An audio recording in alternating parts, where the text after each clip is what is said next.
Let's go to study Kepler's laws. Let us observe this figure 1.3 in your 1.4 in your textbook. So my dear students, let us check. This is the focus, one of the focus, which is indicating nothing but the position of the sun, and letters A, B, C, D, E, F are nothing but the positions on the elliptical orbit through which a planet keeps on revolving around the sun. Now just observe carefully. This position with the distance A means distance SA.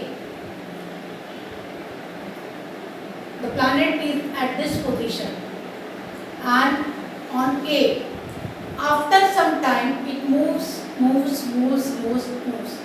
and let us consider it reaches over here.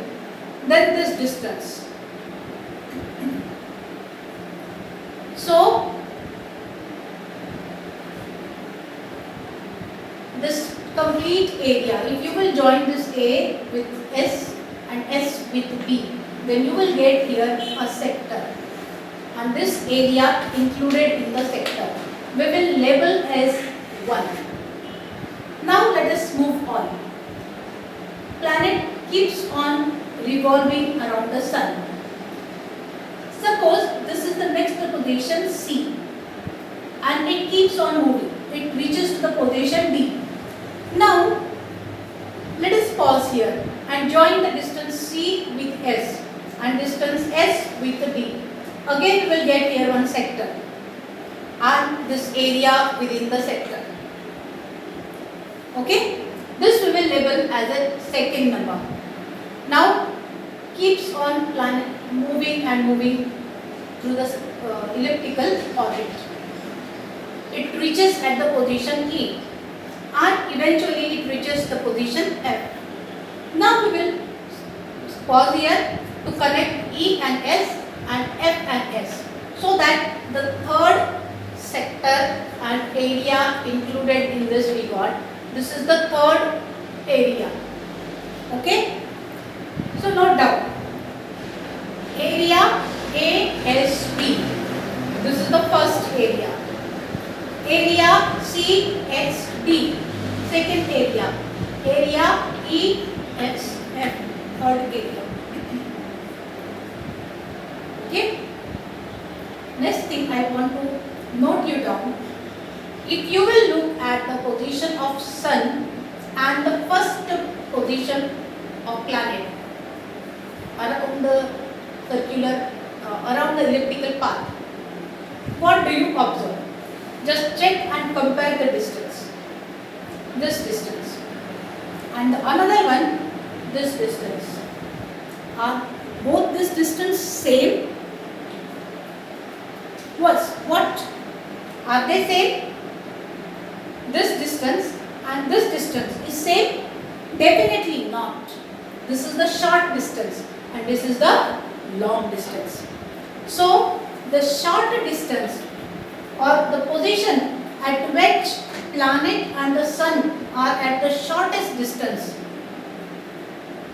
is called as perihelion position, while the planet and the sun are at the longest distance, then it is the aphelion position. Okay, keep it in your mind. Now let us move to the Kepler's law.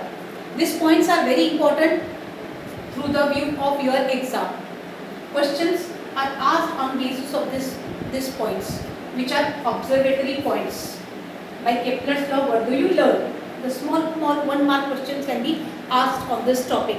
This year in the 2020 board exam, 3 mark question was asked on Kepler's law, and one of the question of 1 mark was based on this distances only. Let's move to the first law, Kepler's first law. So Kepler's first law states that the orbit of a planet is an ellipse. It is not the circular orbit. It is elongated circle, that is the ellipse. And as we have learned before, ellipse has two foci, F1 and F2. So sun is at one of the foci, either it is F1 or F2.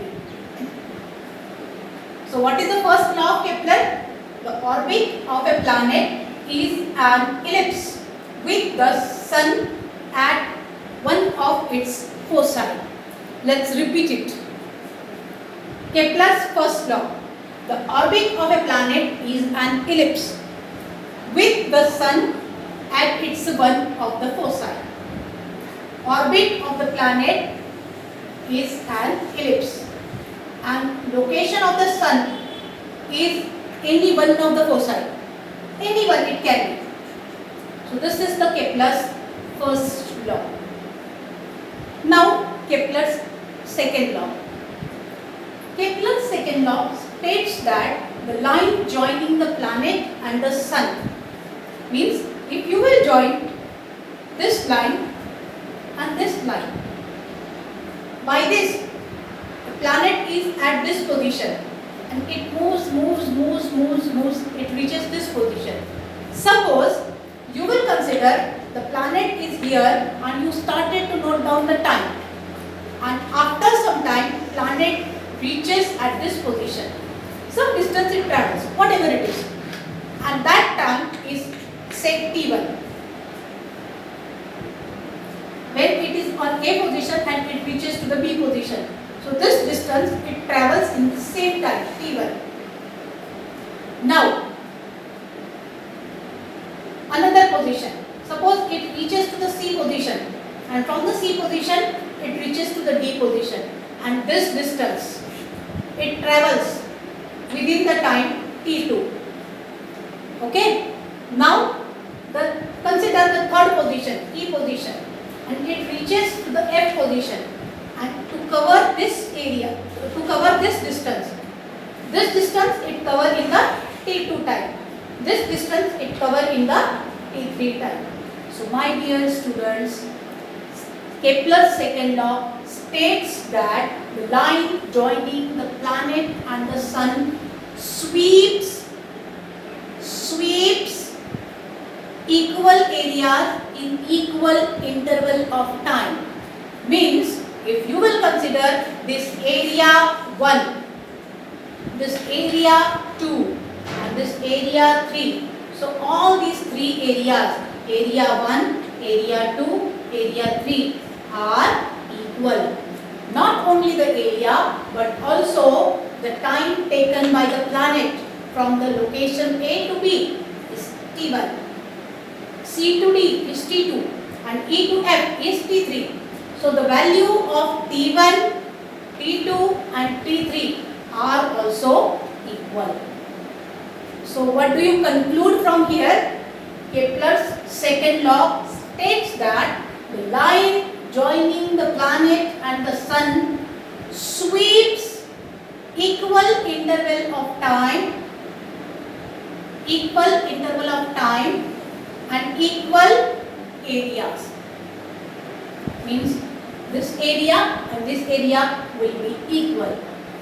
This area and this area will be equal. This and this will be equal. Means area number 1 equal to area number 2 equal to area number 3. The same way, this time 1, time 2 and time 3 are also equal. Any doubt? Any question?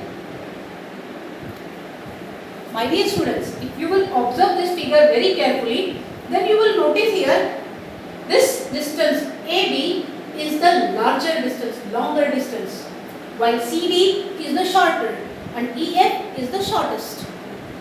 Right? But still, time taken by planet is same. How it is possible? Why this is? Why this is? Anybody? Let me explain you. This is the reason. Just check this figure. Look at this figure number 2 over here which I have drawn. This is the elliptical path. This is the sun at the one of the foci, and this is the planet.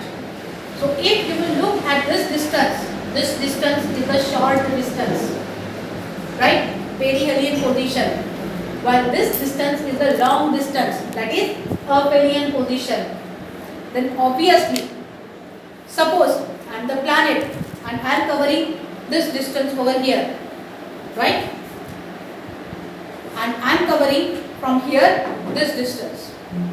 And time taken by me for the short distance and for the long distance, both are same. What do you conclude from this? Obviously from this we will conclude that when I am traveling for the short distance, when I am traveling for the short distance,